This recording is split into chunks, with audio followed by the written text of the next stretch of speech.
Hey everyone, my name is Father Ted. I'm a chaplain at the National Shrine Grotto, and as we get started with Holy Week now, this is a time of the year where we're supposed to be looking more at the cross. We're supposed to be focusing upon Christ on the cross, and to do that, maybe we're praying the sorrowful mysteries every day. Maybe we're doing the Stations of the Cross. Maybe we're meditating upon those different passages from the Bible. And it's also a time of the year where we're supposed to be carrying our own crosses. We're supposed to be offering up our own crosses. And that's something that, usually we talk about in, spirituality. Take up your cross and offer up your crosses.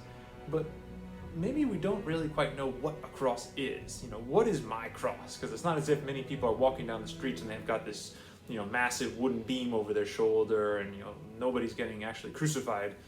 And so what does it mean when we say take up your cross? Like, what is that cross? The cross, in a word, is basically everything you just don't want to think about, everything you don't want to experience. It could be the fears that you have because of the coronavirus. It could be a difficult financial situation you're going through. It could be a physical sickness. It could be the loss of somebody you really love and care about.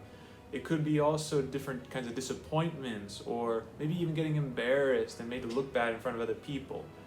All of these could be crosses. And these are things which we don't like and we don't enjoy. So what is the point of us saying, take up your daily cross? Because this stuff just happens to us. Nobody says, well, I love getting embarrassed in public, or I'm just so happy that I broke my leg, or yes, it's great that the stock market crashed because now I don't have any money in the bank. No, that things happen to us. They're inevitable. These crosses will just come to us. So why do we say take it up as if you had a choice?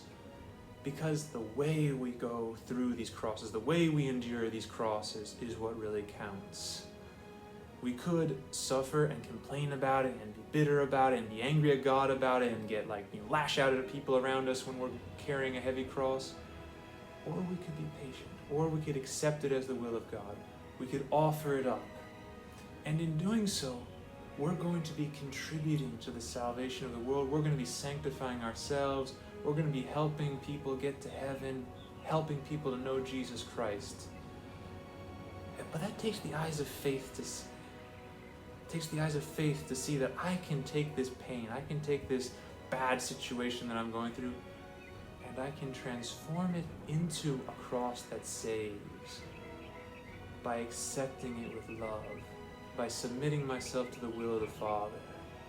And when we do that, the bad stuff that we go through in life ceases to be bad, and it becomes a ladder by which we climb into heaven.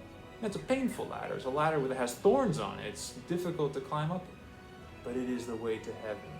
And it's also the way to peace even here on this earth, when we learn to accept the will of the Father.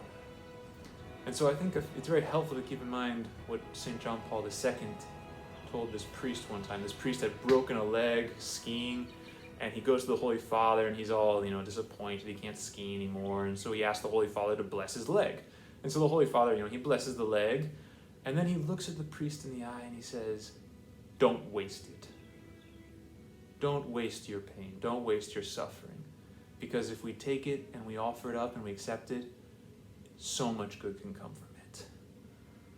We ask that Mary might help us to do just that, to take up our daily cross lovingly, and so contribute to that salvation which Christ worked on the cross.